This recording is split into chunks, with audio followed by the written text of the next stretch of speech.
శ్రీ రామోజీరావు గారు దైవ సన్నిధిలోకి వెళ్ళిన సందర్భంగా వారు నిజంగానే ఒక మాటని మాత్రం మనం గుర్తు చేసుకోవాలి.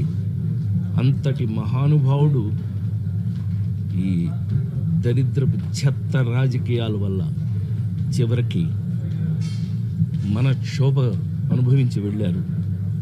అది భగవంతుడు చూసుకుంటాడు, డెఫినెట్ చూసుకున్నాడు, భగవంతుడు చూసుకున్నాడు. కానీ ఆయన